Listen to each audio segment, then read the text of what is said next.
These stories need your energy. Subscribe, like, comment, and let us know where are you from and at what hour you dared to listen. Story 1. The Shadow in the Basement. I never believed in ghosts or anything supernatural until that summer in 2018. My name is Emily Carter, and I was 28 at the time, working as a freelance graphic designer in a small town called Milford, Pennsylvania. It's one of those quiet places where everyone knows each other, surrounded by rolling hills and old Victorian houses that have stood for over a century. I had just broken up with my boyfriend of 3 years, Mark, and needed a fresh start. The breakup was messy. He'd been cheating with a coworker, and I found out through a misplaced text message. It left me devastated, questioning my judgment in people, and I craved isolation to heal. So, when I found this affordable rental on the outskirts of town, an old 2-story house built in the late 1800s, I jumped at it without thinking twice. The ad on Craigslist described it as charming historic home with character, and the rent was suspiciously low, only $600 a month. The landlord, an elderly man named Mr. Hargrove, met me for the showing. He was in his 70s, with a limp from an old war injury, and he assured me the low price was because the place needed some TLC. He mentioned something about the previous tenants leaving abruptly due to personal reasons, but I brushed it off as typical small-town gossip. I was too eager for a new beginning to ask questions. The house was charming from the outside, faded blue paint chipping at the edges, a wraparound porch with creaky wooden swings that swayed gently in the breeze, and a massive oak tree in the front yard that shaded everything during the hot afternoons. Its branches were gnarled, like twisted fingers reaching for the sky, and birds nested in them, chirping constantly. Inside, it was a bit musty, with high ceilings that made rooms feel cavernous, original hardwood floors that groaned underfoot with every step, and wallpaper peeling in the corners like old skin. The kitchen was outdated, with avocado green appliances from the 70s that hummed loudly, and the living room had this massive stone fireplace that I imagined cozying up to in winter with a book and hot cocoa. Upstairs, there were 3 bedrooms, the master with a 4-poster bed left by the previous owners, a guest room I turned into my office, and a small one I used for storage. The bathroom had a clawfoot tub that I loved soaking in after long days. But the basement, that was the one area I avoided at first. It was accessible through a heavy oak door in the hallway, leading down steep, narrow stairs into a dimly lit space filled with old boxes, rusted tools, and a faint smell of damp earth and mildew. Mr. Hargrove had warned me it was mostly storage and prone to flooding after heavy rains, so I locked it with the rusty key he gave me and focused on settling in upstairs. My first few weeks were uneventful, almost blissful in their routine. I'd wake up early, around 6 a.m., to the sound of birds outside my window, brew coffee in the kitchen using my French press, the aroma filling the house, and set up my workstation in the sunny spare room overlooking the backyard. The yard was overgrown with wild flowers and weeds, bordered by a rickety fence that separated it from the neighboring woods. I was trying to rebuild my life, applying for better gigs on Upwork and Fiverr, reconnecting with old friends via video calls, and even starting a yoga routine in the living room to manage my anxiety from the breakup. To combat the loneliness, I adopted a cat named Whiskers from the local shelter. He was a fluffy gray tabby, about 2 years old, skittish but affectionate, with bright green eyes that followed me everywhere. He quickly claimed the windowsill in my office as his perch, watching squirrels scamper across the lawn. Life felt normal, almost hopeful. I'd cook simple meals like grilled cheese sandwiches or stir-fries, watch Netflix shows in the evening, and fall asleep to the sound of crickets. That is, until the noises started. It began subtly, around the 3rd week, during a thunderstorm that rolled in from the west. Rain pounded the roof like drums, and lightning flashed through the windows, casting eerie shadows. I'd be working late into the night, headphones on with lo-fi beats playing, designing logos or editing photos for clients, when I'd hear a faint scratching sound. It was irregular, like fingernails dragging slowly across a rough surface. At first, I thought it was Whiskers sharpening his claws on the furniture. He had a habit of doing that on the couch arms, but when I looked, he'd be curled up asleep on the rug, his tail twitching in dreams. I'd pause my music, remove my headphones, and listen intently, my pulse quickening slightly. The sound seemed to come from below, directly under the floorboards, from the basement. It would last for a few seconds, then stop, leaving only the patter of rain. I'd tell myself it was mice or rats, common in old houses like this, especially with the woods so close. Maybe they were nesting down there. I even bought some snap traps from the hardware store in town and placed them in the basement, baited with peanut butter. But days passed, and the traps remained untouched, no snap necks or tiny bodies. One night, after a particularly long day where I'd landed a big contract for a startup's branding, something that made me feel accomplished for the first time in months, I was in bed scrolling through Instagram, comparing my life to others' highlight reels, when the scratching escalated. It wasn't just scratching anymore.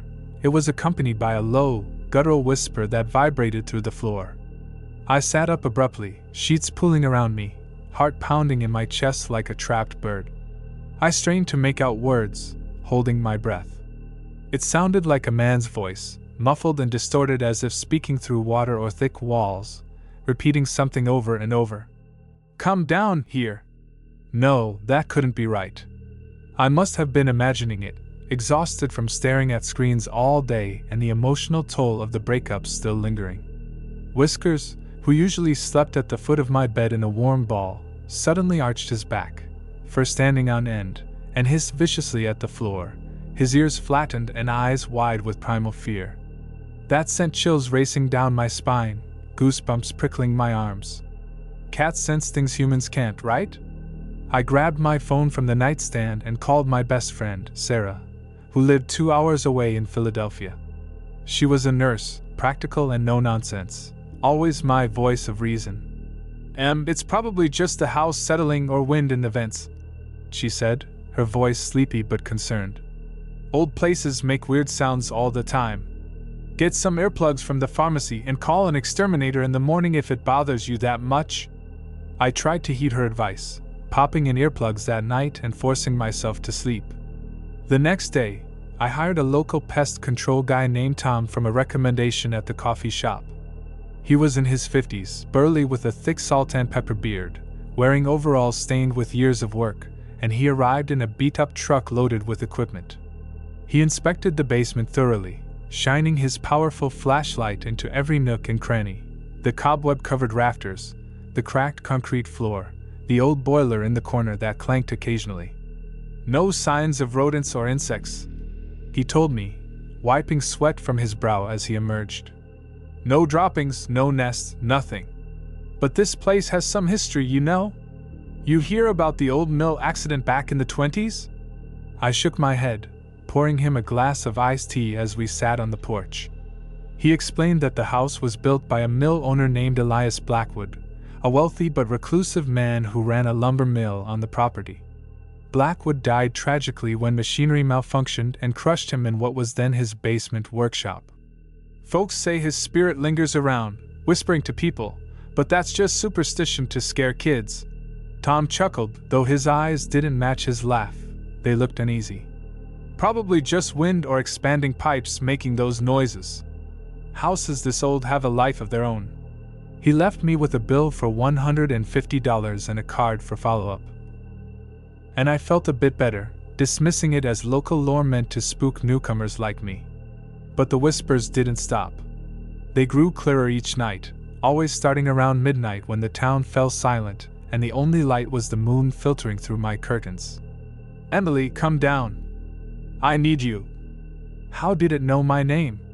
I hadn't told anyone about the sounds except Sarah, and she thought I was overreacting from stress. I started sleeping with the lights on, the bedside lamp casting a warm glow that only made the shadows in the room seem more alive and menacing, dancing on the walls like living entities. Whiskers refused to go near the basement door, growling low in his throat whenever we passed it in the hallway, his tail bushy and back arched. One evening, as I was cooking dinner, pasta with marinara sauce simmering on the stove, the scent of garlic and tomatoes filling the air, I heard a loud thud from below, like something heavy falling or being dropped. My fork clattered to the floor, and my heart raced as if I'd been jolted with electricity. Was someone down there? A burglar? The town was safe, but you never know. I grabbed a flashlight from the drawer and a kitchen knife for protection, my hands shaking. Against my better judgment, I unlocked the door and descended the stairs, each step creaking like a warning. The basement air was colder than I remembered, thicker with dust that made me cough and my eyes water. The single bulb overhead flickered as if struggling to stay lit. My beams swept over the cluttered space, old furniture covered in yellowed sheets that billowed slightly, stacks of brittle newspapers from decades ago, a workbench in the far corner littered with rusty nails and tools, and shelves lined with jars of forgotten preserves. Nothing seemed out of place at first, no fallen boxes, no intruders. Then, as I turned to go back up, relieved but still unnerved, I saw it, a shadow detaching from the wall near the workbench. It wasn't a trick of the light or my imagination. It moved independently, elongated and humanoid, sliding across the floor toward me with a fluid, unnatural grace. The temperature dropped further, my breath visible in puffs. I froze, my grip tightening on the knife, unable to scream. The whisper came again, right behind me this time, hot against my ear despite the cold. "Stay with me forever." I bolted up the stairs, my legs feeling like lead, slamming the door and barricading it with a heavy chair from the kitchen. That night, I didn't sleep a wink. I huddled on the couch with Whiskers, who trembled in my lap, and researched the house online, digging through local historical archives and forums. What I found chilled me to the bone, making the hairs on my neck stand up. Newspaper clippings from 1923, digitized on the county library's website, detailed how Elias Blackwood hadn't just died in an accident. His body was found in the basement, mangled beyond recognition, limbs twisted at impossible angles, but with no clear cause. The mill machinery was actually in an adjacent building at the time. The basement was his private study. Witnesses, including his wife and workers, reported hearing blood-curdling screams echoing from the house, but when they broke in, the basement door was bolted from the inside, and Blackwood was alone. Some speculated suicide, others foul play by rivals, but the official report cited industrial mishap to avoid scandal. Deeper in the forums, like Reddit's r/paranormal and local history groups, people shared stories. One user claimed their grandfather worked for Blackwood and heard rumors of occult practices. Blackwood was obsessed with spiritualism, trying to summon entities for prosperity as his business failed during the Depression's early signs. An old diary was supposedly found in the basement, with entries about shadows that whisper secrets of the beyond, and rituals involving blood and candles. The next day, fueled by caffeine and fear, I confronted Mr. Hargrove at his home, a small cottage down the road. He looked uneasy, shifting in his armchair by the window, his hands trembling as he sipped tea. "I didn't want to scare you off, miss," he admitted, his voice quavering. "The house has a reputation. The last tenants, a young couple from the city, left after a month. The wife claimed something touched her in the dark, left bruises on her arms. Before them, an old widow lived there and swore she saw a man in the basement mirror. Why hadn't he told me?" He shrugged, eyes avoiding mine. "Most people don't believe in ghosts. They think it's drafts or imagination. But I've heard the whispers myself when I check on the place." His confession made my stomach twist. That evening, determined to end this nightmare, I decided to investigate further. I bought sage from a New Age shop in town, a crucifix my grandmother had given me years ago. I'm not religious, but desperation makes you try anything, and set up my phone's voice recorder. Sarah texted me encouragement, but I didn't tell her I was going down alone. I didn't want her worrying. The basement felt alive as I descended once more, the air humming with an unnatural energy that raised the fine hairs on my arms. The bulb flickered more erratically, casting strobing light. I called out, my voice echoing off the walls. "Who are you? What do you want from me?" Silence at first, thick and oppressive, then the shadow emerged from the corner, coalescing into a vague form, tall, over 6 feet, with indistinct features but eyes that glowed faintly red in the darkness, like embers in a dying fire. The whisper surrounded me, coming from all directions. I waited so long, alone, join me.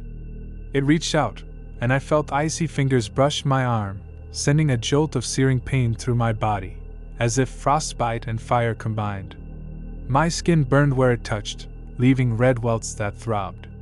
I screamed, dropping the sage, and ran, but the stairs seemed longer, each step sinking like quicksand, the door farther away as if the space was stretching. I burst out, locking it behind me, and collapsed in the hallway, sobbing. The next morning, I returned with Sarah, who had driven down after I called her in hysterics. She was skeptical but supportive, helping me clear out the basement. We moved boxes, dusted shelves, and that's when we found it, the old diary, hidden behind a loose brick in the wall near the workbench. Its leather cover was cracked, pages yellowed and brittle, filled with Blackwood's spidery handwriting. Entries detailed his descent into madness, failed business deals, a loveless marriage, and experiments with forbidden books on summoning. "The shadow promises power," he wrote, "but it hungers for company. It consumes the soul." The final entry dated the day of his death. "It won't let me leave. The whispers are inside me now." We burned the diary in the backyard fire pit, the flames leaping high as acrid smoke filled the air, hoping it would release whatever was bound there. As the pages curled to ash, I heard one last whisper on the wind. "Not over." The whisper stopped after that. The house felt lighter, the air less heavy. I moved out a week later, breaking the lease and forfeiting my deposit, leaving Milford behind for good. I relocated to Philadelphia with Sarah, got a new apartment, and even started dating again. Whiskers adjusted well, no more hissing at floors. But sometimes, in quiet moments, lying in bed at night or walking alone, I hear a faint echo in my mind. "Come back, Emily." It's soft, almost pleading. I wonder if it's truly gone, or if the shadow just latched onto me, waiting for a moment of weakness. If you're ever in an old house and hear scratching below, don't ignore it. And definitely don't go down.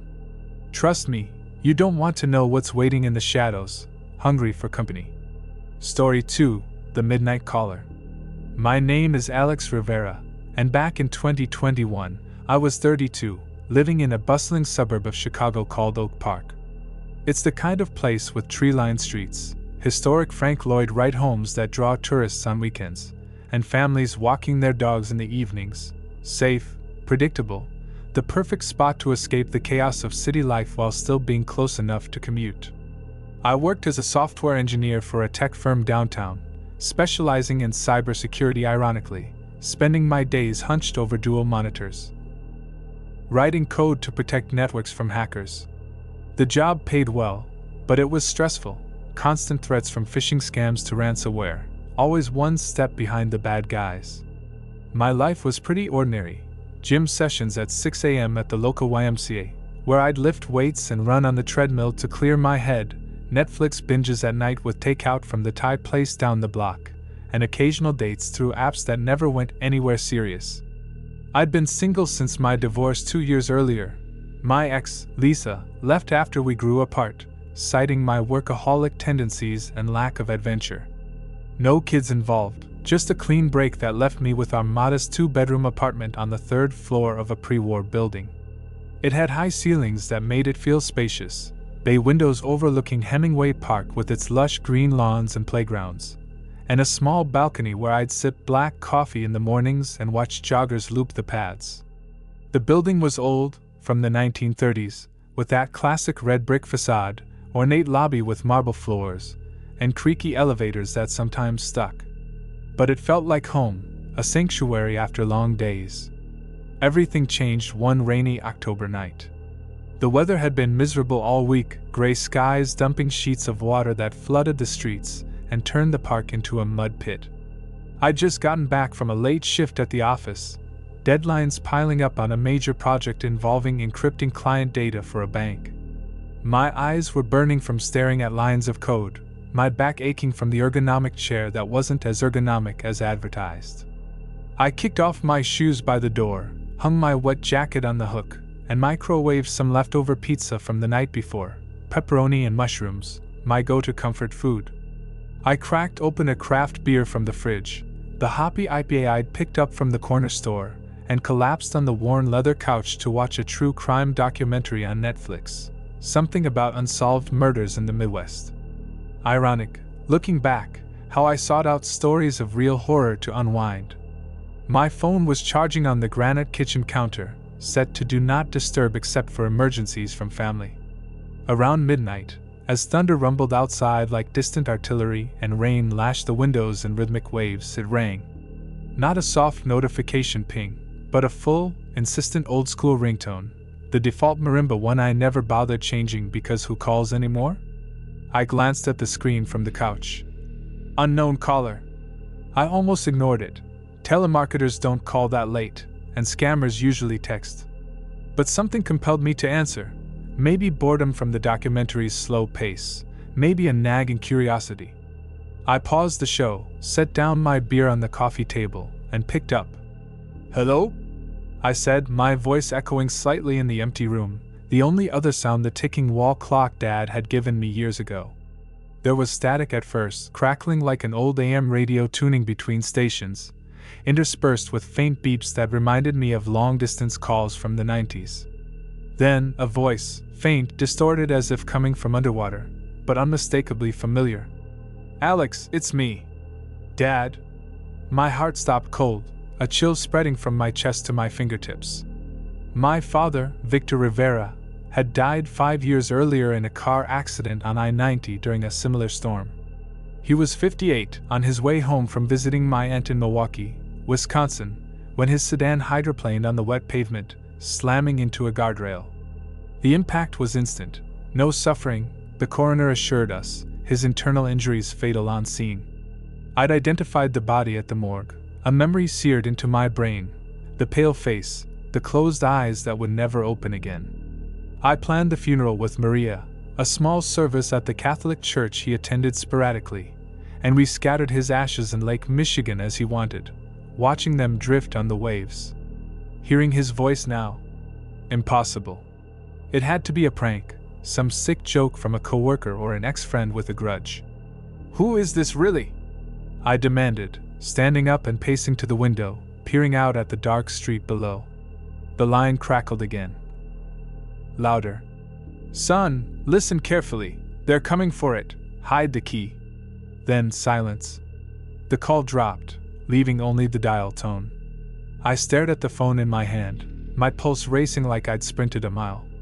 The voice was spot on, gravelly from years of chain-smoking Marlboros, with that slight Puerto Rican accent from his childhood in San Juan before moving to the States as a teen. But Dad was gone, buried in memories and photos on my shelf. I checked the call log, no number listed, just unknown, timestamp 12:03 a.m. I tried calling back immediately, but it rang once and went to a generic voicemail prompt. "The number you have reached is not in service." Shaken, I poured another beer to steady my nerves and convinced myself it was a deepfake audio scam, technology I dealt with at work, AI voices mimicking celebrities or loved ones to trick people into sending money. Or maybe I'd misheard entirely, my mind playing tricks from fatigue. I finished the documentary, but the stories of vanishings and cover-ups hit too close now. I went to bed, pulling the covers tight, but sleep was fitful, dreams filled with crashing cars on rainy highways and whispering voices echoing in fog. The next day, I pushed the incident aside, diving into work to distract myself.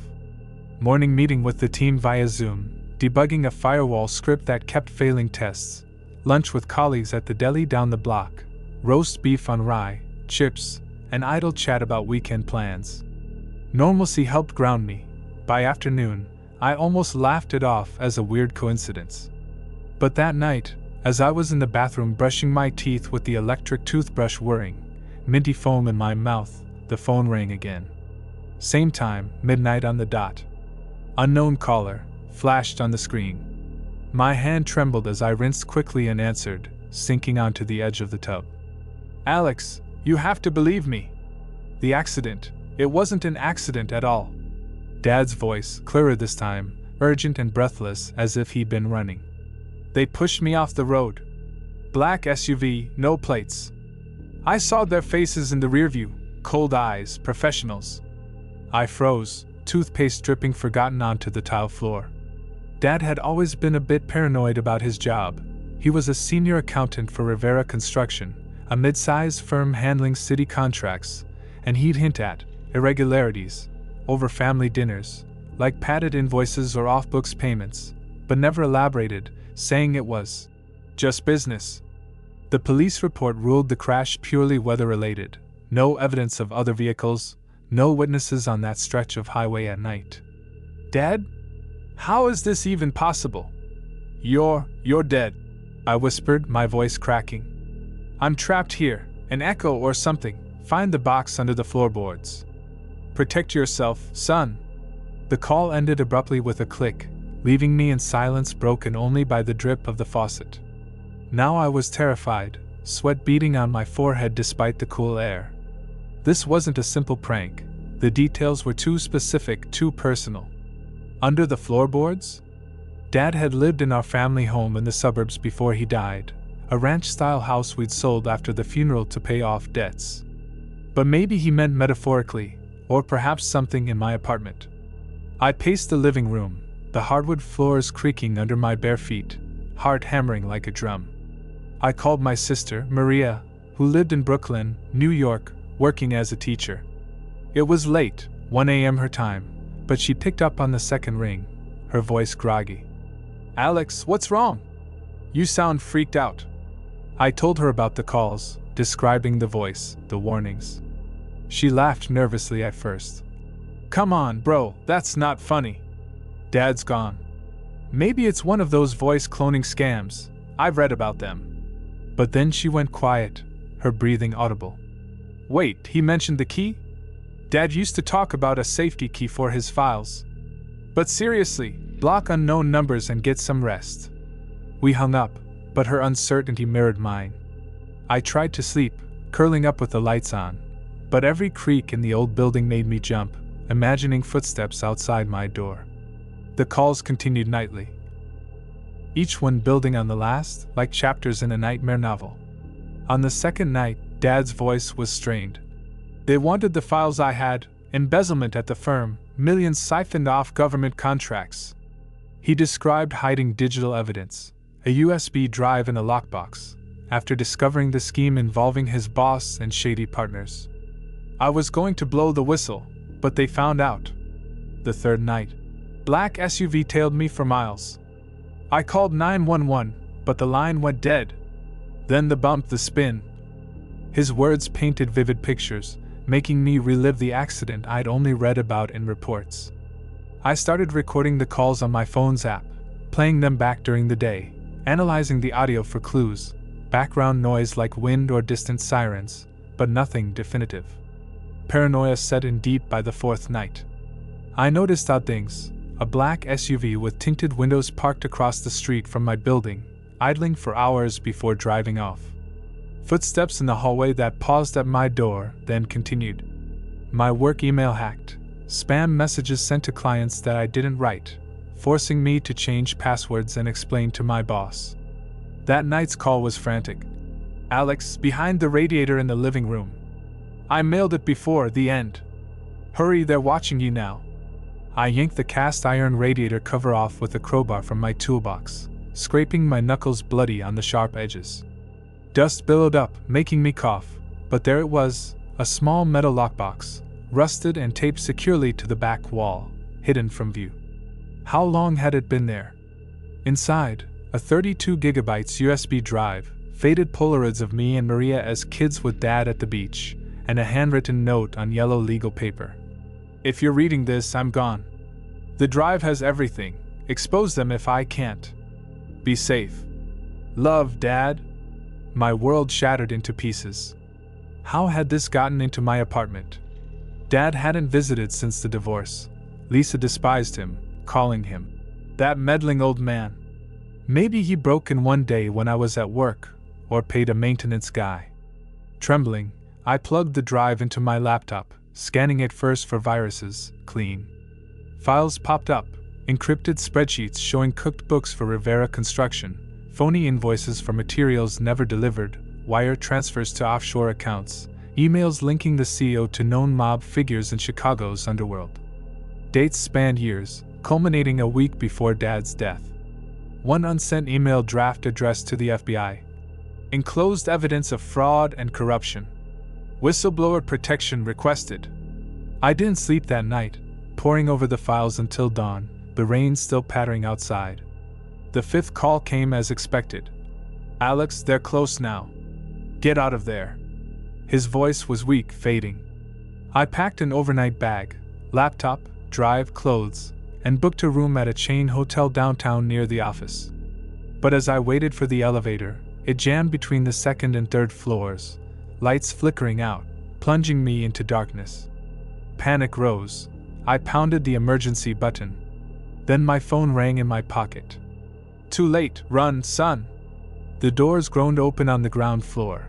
I bolted into the street, hail stinging my face, and flagged a cab, paranoia making me glance over my shoulder.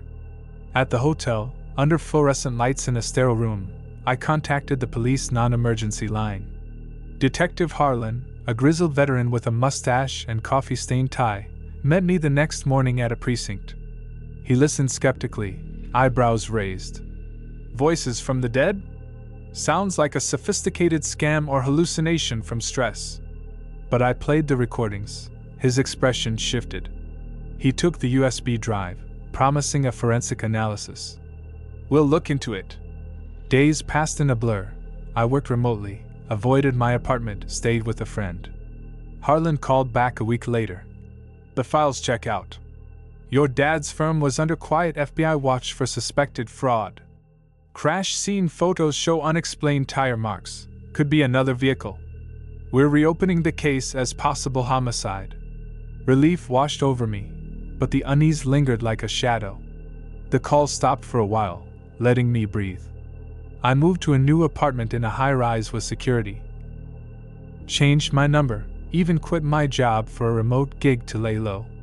But a month later, it started again, from a different number, one that my carrier identified as Dad's old cell, disconnected and recycled years ago. "Alex, it's not over. They're after you now for what you know." I don't answer anymore, letting it go to voicemail, but the messages play in my mind, whispers of danger, pleas for justice. I've handed everything to the authorities. Indictments are pending against the firm. But sometimes, at midnight, when the city quiets, I swear I hear the ring echoing in my head. Was it really Dad's spirit, reaching from beyond through some glitch in reality? Or a living conspirator using voice tech to flush out the evidence, manipulating me? I don't know, and the not knowing is the worst part. If your phone rings late at night from a voice long silenced, don't pick up. Some calls drag you into darkness you can't escape. Story 3: The Girl in the Mirror. My name is Hannah Lee, and in the fall of 2023, I was 25, a grad student studying art history at a small liberal arts college in Asheville, North Carolina. Asheville's a quirky town, nestled in the Blue Ridge Mountains, full of artists, breweries, and old buildings with stories etched into their walls. I'd moved there from Atlanta for my master's, drawn by the vibrant art scene and the promise of a quieter life after the chaos of city living. I was renting a studio apartment in a converted Victorian mansion downtown, a place called the Willow House. It was gorgeous: tall windows, hardwood floors polished to a shine, an intricate crown molding that made me feel like I was living in a museum. My unit was on the top floor, cozy but cluttered with books, sketch pads, and half-finished canvases. I was working on my thesis about Southern Gothic influences in local folk art, spending long hours in the library or at coffee shops, scribbling notes, and sipping chai lattes. Life was good, even if I was perpetually broke and living off ramen and thrift store finds. But there was one thing in the apartment that always unsettled me: the antique mirror in the bathroom. It was massive, floor to ceiling, framed in ornate brass that had tarnished green in places. The glass was slightly warped, giving reflections a subtle distortion, like looking through old bottle glass.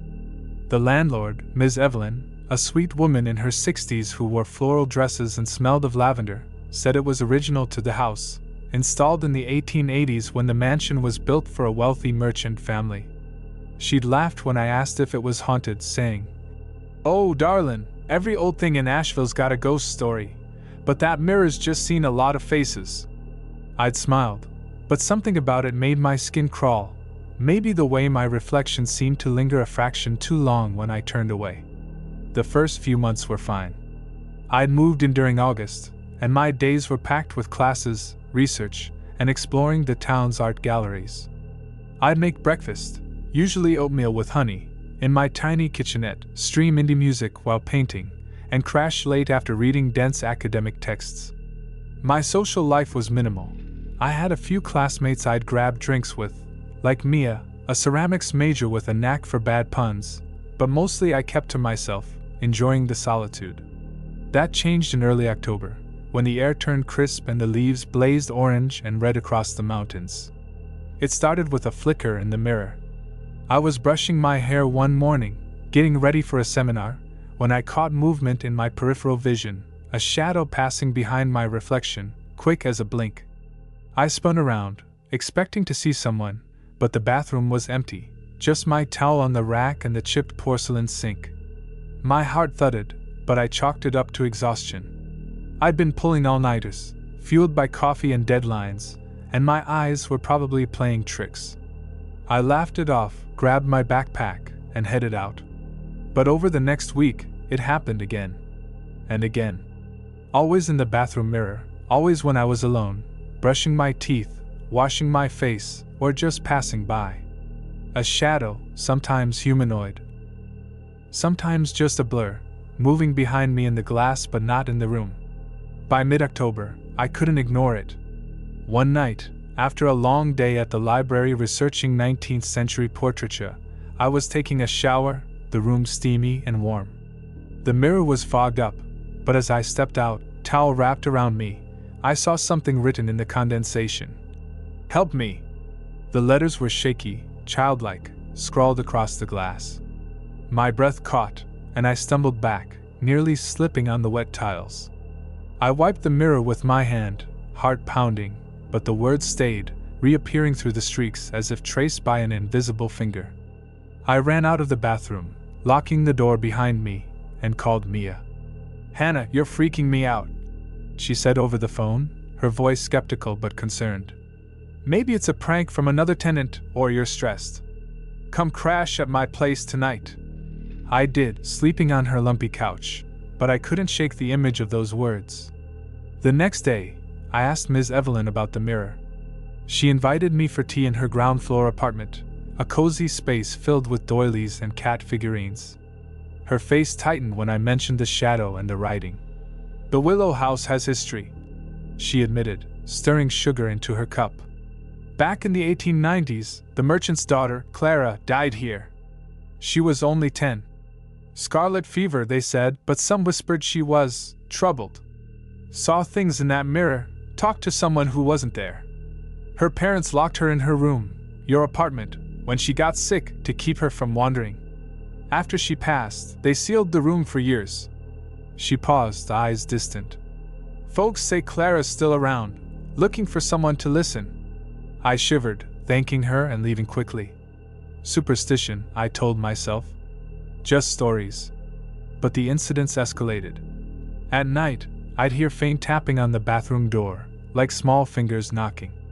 My sketch pads, left open on my desk, would have crude drawings I didn't make, stick figures of a girl with long hair, standing in front of a mirror. I started avoiding the bathroom, using the gym showers at school, but I couldn't avoid the mirror entirely. It was the only one in the apartment. One evening, as I was applying makeup for a rare night out with Mia, I saw her. Not a shadow, but a girl in the reflection, standing behind me. She was pale, with hollow eyes and matted brown hair, wearing a tattered nightgown. Her lips moved, but no sound came out. I screamed, dropping my mascara, and spun around. Nothing. Just the empty bathroom, the fluorescent light buzzing overhead. My reflection stared back, pale and terrified. I stopped sleeping, kept every light on, and researched the house obsessively. Old newspaper archives confirmed Clara's death in 1894, describing her as delicate and prone to fits. A local historian's blog mentioned rumors of abuse. Her father, a strict man, allegedly punished her for visions he called madness. One chilling detail, Clara's diary, found after her death, described a friend in the glass who promised to take her away. I contacted a medium, recommended by a classmate, who came to the apartment. She was older, with silver hair and a calm demeanor, burning sage and chanting softly. "There's a presence here," she said, standing before the mirror. "A child, angry and scared. She's trapped, reaching out for help." She advised me to speak to Clara, to acknowledge her pain. That night, alone, I stood before the mirror, trembling. "Clara, I see you. I'm sorry for what happened. How can I help?" The air grew heavy, the room colder. In the glass, her face appeared again, closer now, her eyes locked on mine. A whisper, soft but clear. "Free me, break it." My heart raced. Break the mirror? It felt like destroying history, but also like my only chance. I grabbed a hammer from my toolbox, hands shaking, and swung. The glass shattered, shards exploding across the floor, cutting my arms. A scream, not mine, filled the air, fading into silence. The room felt lighter, like a weight lifted. Ms. Evelyn was furious about the damage, but didn't evict me after I paid for repairs. The mirror was replaced with a modern one. Plain and unremarkable. The tapping stopped, the drawing ceased, and Clara's face never returned. I finished my thesis, graduated, and moved to a new place. But sometimes, in other mirrors, I catch a fleeting shadow, a glimpse of hollow eyes.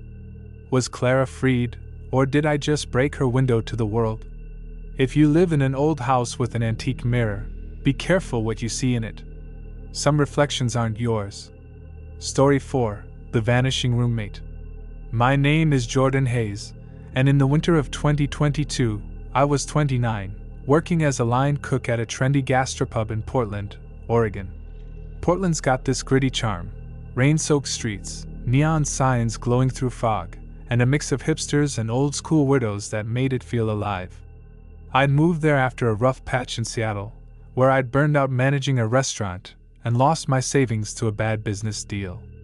Starting over meant taking a lower-paying job, but I loved the chaos of the kitchen, chopping onions, searing steaks, the sizzle and steam keeping me grounded. I was sharing a cramped 2-bedroom apartment in the Hawthorne district with a guy named Ryan, a quiet barista I'd found through a roommate listing on Reddit. The place was nothing special: scuffed linoleum floors, a leaky faucet, and walls so thin you could hear the neighbors arguing about whose turn it was to do dishes. But it was cheap, and Ryan seemed chill, kept to himself, paid rent on time, and left me leftovers from his coffee shop shifts. We weren't friends, exactly, but we got along, splitting bills and nodding over morning coffee. Ryan was an odd duck, though. He was in his mid-20s, lanky with a mop of curly hair, always wearing band tees and wire-rimmed glasses. He'd spend hours in his room with the door closed, playing lo-fi music or typing furiously on his laptop. Sometimes I'd hear him muttering to himself, but I figured he was on a call or practicing for a poetry slam. He mentioned he wrote spoken word stuff. He'd leave for work at dawn, come back late, and always carried this worn leather messenger bag, clutching it like it held state secrets.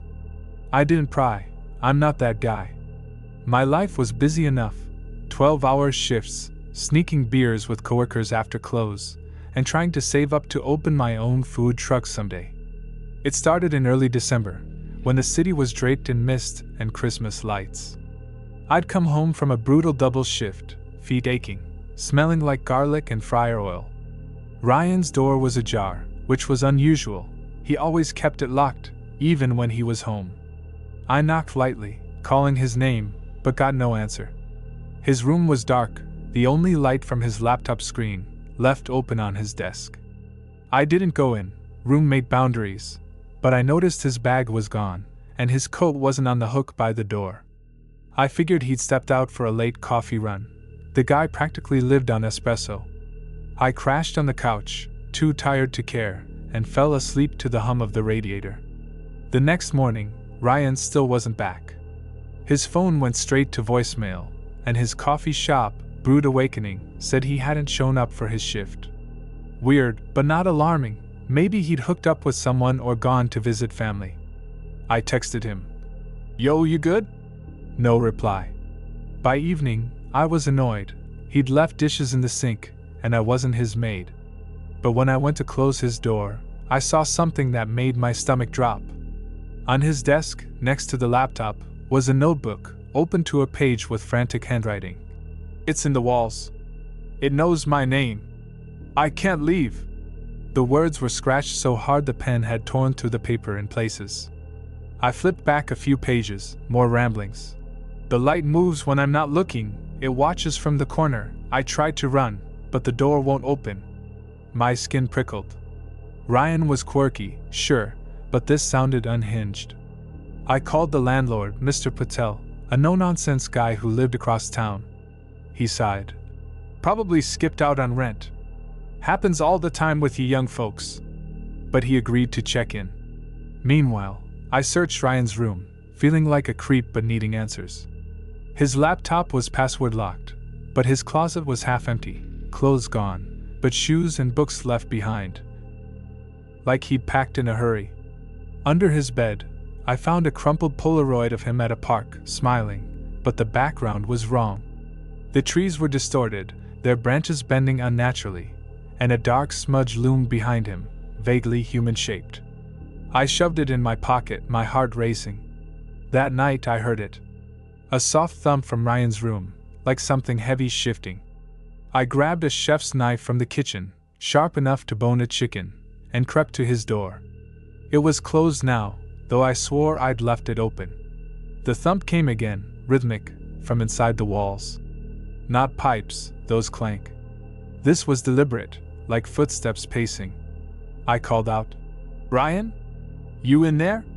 Silence, then a faint whisper, not his voice. "Jordan." My name drawn out icy. I backed away, slept with the lights on, knife in hand. The next day, I went to the coffee shop. Ryan's coworker, Jess, a goth girl with a nose ring, looked worried when I asked about him. "He was acting weird last week," she said, wiping down the counter. "Kept saying he felt watched, like someone was following him home. He mentioned noises in your apartment, like scratching in the walls." She handed me a flyer from the shop's bulletin board, a missing person notice for Ryan, posted by his sister, Emily, with a number. I called her. Emily was frantic, said Ryan had called her a week ago, sounding paranoid, talking about something in the apartment that wouldn't let him leave. She thought he was stressed, but now she feared the worst. I dug deeper, checking Ryan's social media. His last post, dated the day he vanished, was a blurry photo of our apartment's hallway, captioned, "It's here." The comments were friends asking if he was okay, no replies. I contacted the police, who took a report but seemed skeptical. Another runaway, they figured. But I couldn't let it go. I started recording the noises at night, thumps, whispers, sometimes my name, always from Ryan's room. I showed Mr. Patel, who checked the apartment and found nothing, no leaks, no rodents. But he looked spooked when I showed him the notebook. "This building's old," he muttered. "Had a tenant in the 80s, young guy, disappeared too. Left behind weird notes about the walls." I researched the building's history at the library. A 1983 article mentioned a tenant, Michael Voss, who vanished from our unit, leaving ramblings about the thing that lives in the walls. Another from 1975 described a woman reporting her roommate missing, claiming she heard voices calling from the apartment after they were gone. Both cases were unsolved. My blood ran cold. Was this place cursed? I set up a cheap security camera in Ryan's room, motion activated, and waited. 2 nights later, it caught something, a shadow moving across the wall, tall and thin, with no source. No one was in the room. The whispers were louder on the footage. "Stay, you're next." I confronted Mr. Patel again, demanding answers. He admitted the building had issues. Previous tenants reported feeling trapped, hearing their names, seeing shadows. He'd ignored it, thinking it was drug use or mental illness, but now he wasn't sure. I moved out the next day, crashing with a coworker until I found a new place. I left Ryan's stuff for his sister, who came to collect it, tears in her eyes. The camera footage I gave to the police, but they called it inconclusive, a trick of light. Ryan's still missing. No trace, no body, no leads. But I hear those whispers in my dreams sometimes, calling my name from somewhere deep in the walls. Was it a spirit, a demon, or just my mind cracking under stress? I don't know. If your roommate vanishes and you hear noises in the walls, don't stay to find out what's calling. Pack up and run. Story 5. The Hitchhiker on Highway 13. My name is Michael Thompson, and in the spring of 2024, I was 35, working as a long-haul truck driver based out of Amarillo, Texas. Texas is vast, with endless stretches of highway cutting through deserts, prairies, and forgotten towns that look like they've been frozen in time since the Dust Bowl days. I'd been on the road for over a decade, starting right after high school when I got my CDL to escape a dead-end job at a feed store. Hauling everything from cattle feed to construction materials, logging thousands of miles each month, the job suited me, solitary, with just the hum of the engine, country radio stations fading in and out, and the occasional stop at dingy diners for black coffee and pecan pie. I'd seen my share of weird stuff, dust devils twisting like phantoms across the plains, coyotes with glowing eyes darting in front of my headlights, even what I thought was a UFO sighting near Roswell that I later chalked up to sleep deprivation and too much caffeine. But nothing prepared me for what happened on Highway 13, a lonely two-lane road snaking through the Panhandle, notorious for its isolation, sharp curves, and history of fatal accidents.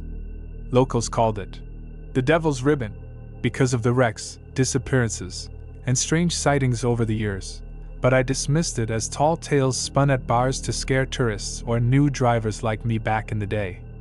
My rig was a beat-up Kenworth T680, red cab with chrome stacks that belched diesel smoke when I revved her, pulling a 53-foot drive-in trailer loaded with machinery parts, gears, belts, and heavy-duty pumps, headed to a warehouse in Oklahoma City.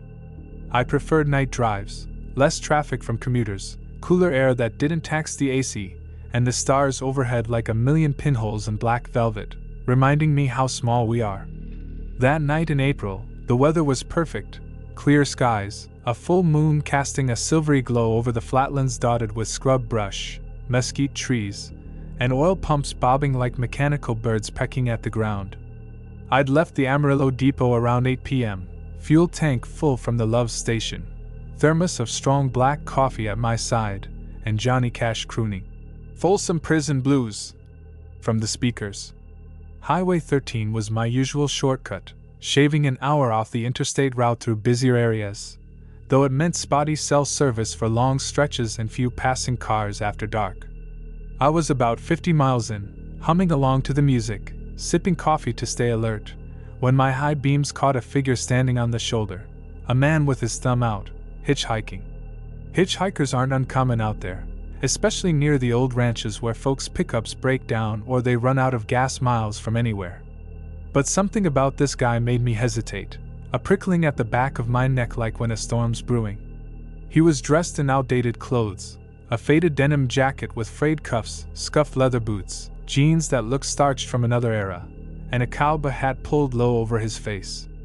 No backpack, no sign with a destination, just standing motionless until my lights hit him, then raising his arms slowly. I slowed the rig, air brakes hissing like a warning, debating whether to stop. Company policy was strict, no riders, liability issues, but out here in the middle of nowhere, leaving someone stranded felt wrong, almost inhuman. I'd been in tight spots myself, thumb out after a breakdown, and karma's a thing on the road. I pulled over onto the wide shoulder, gravel crunching under the tires, and rolled down the passenger window with the electric whir. "Where you headed, partner?" I called out, engine idling low.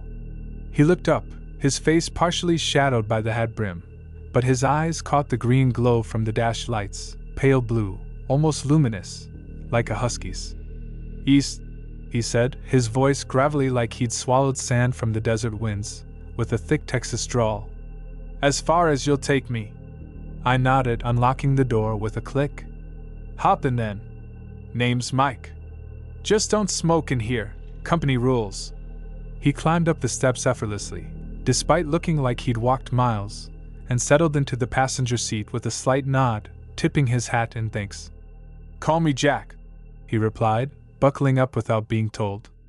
Up close, he smelled faintly of dust, leather, and something metallic, like old pennies or blood. His skin was weathered, lines etched deep around his eyes and mouth, but he didn't look much older than me, maybe 40 at most. We pulled back onto the asphalt, the trailer rumbling behind us as I shifted gears, accelerating smoothly to 65 miles per hour. I tried making small talk to ease the awkwardness. It's a long road, and silence can weigh heavy. "So, what brings you out here this late? Car trouble?" He stared out the windshield, the moon reflecting in his eyes. "Lost my ride a ways back," he said vaguely. "From around here originally." "You?"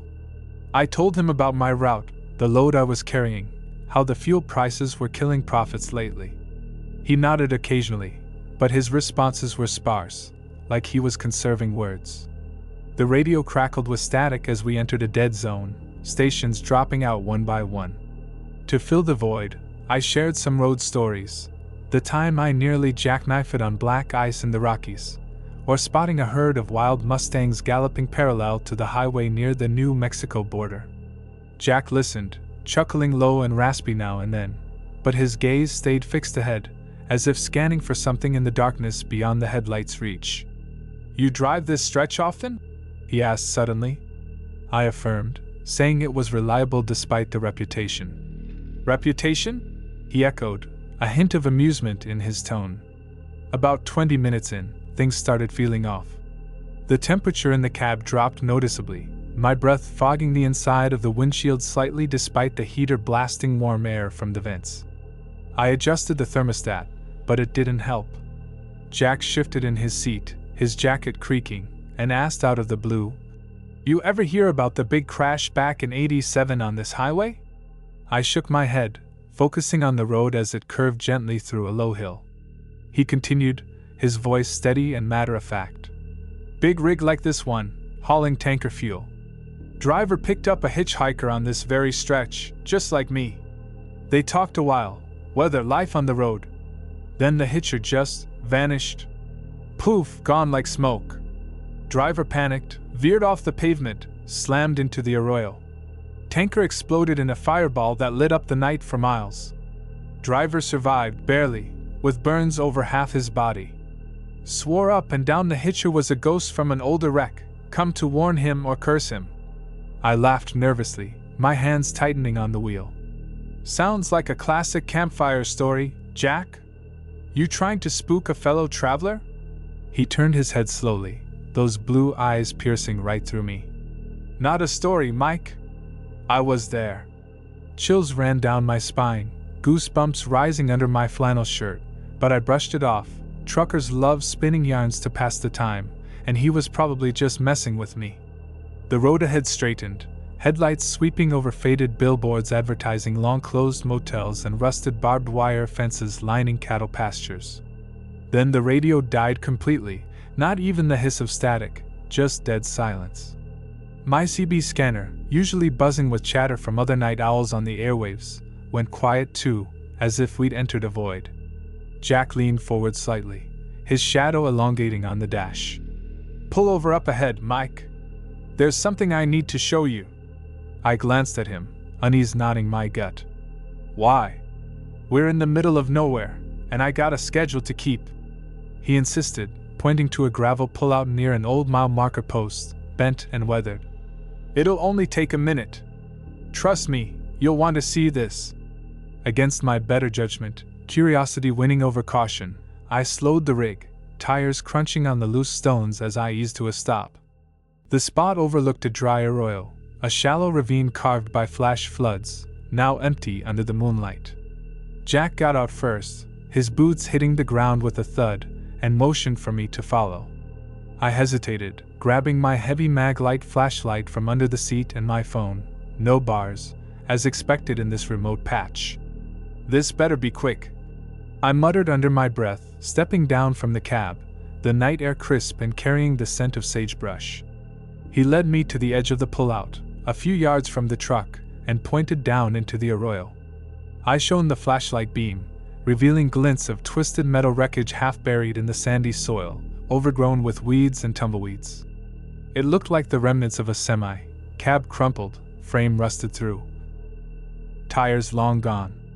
"That's from the '87 crash," Jack said, his voice low. "The driver was my brother, Harlan. I was the hitchhiker that night." My heart pounded in my chest, the beam shaking slightly in my hand. "What the hell? That's impossible. You're standing right here." He turned to face me fully, the moonlight illuminating his features, pale skin almost translucent, eyes glowing unnaturally blue. "I died that night, Mike. Burned alive in the inferno. But I keep coming back to this stretch, warning drivers like you. The road takes what it wants, and tonight you're next if you don't turn around and go back the way you came." I backed away slowly, my mind reeling, laughter bubbling up shakily. "Nice prank, buddy. You almost had me. Get back in the truck or walk the rest." But when I turned to head back to the cab, he was gone. Vanished without a trace. No footprints in the gravel, no rustle of movement, just the empty night and the distant howl of a coyote. Panic surged through me like adrenaline. I ran to the truck, slamming the door and locking it, engine roaring to life as I threw it into gear. The tires spun briefly before catching, propelling me back onto the highway. As I accelerated, glancing in the rearview mirror, I swore I saw a figure standing in the pullout where we'd stopped, hat low, thumb out again, silhouetted against the moon. I drove like hell, pushing the rig to 80 miles per hour, radio bursting back to life miles later with a burst of static and music. My hands shook on the wheel the whole way to the next truck stop, a brightly lit pilot station with pumps and a diner open 24/7. I parked under the floodlights, heart still racing, and stumbled inside for coffee, telling myself it was a hallucination from fatigue. But curiosity gnawed at me. While nursing a mug at the counter, I asked the old-timer waitress, Betty, name tag pinned to her uniform, about the '87 crash on Highway 13. She nodded slowly, wiping her hands on her apron. "Oh yeah, bad one. Tanker went up in flames, lit the sky like daylight. Driver survived, raved about a ghost hitchhiker causing it. Folks say the hitcher still appears, dressed like an old cowboy. Name was Jack Harlan, died in the wreck." My blood ran cold, coffee turning sour in my stomach. I showed her a quick sketch I'd scribbled on a napkin from memory. Hat, jacket, blue eyes. She paled. "That's him. You see him out there?" I nodded mutely, paid, and left, vowing never to take Highway 13 again. I rerouted through the interstate from then on, adding time but keeping my sanity. Months passed, but the encounter haunts me. Sometimes, on lonely night drives, I catch a shadow in my peripheral vision, a glimpse in the mirror of blue eyes watching. Or I'll hear a gravelly voice on the CB, faint and distorted. "Pull over, Mike." I've researched it since. Old articles confirm the crash. Jack Harlan listed as the unidentified passenger, body charred beyond recognition. Was he a ghost, reliving his death? A warning from beyond? Or my mind playing tricks in the isolation? I don't know, but if you're driving a deserted highway and see a hitchhiker under the moon, keep going. Some passengers you pick up never leave.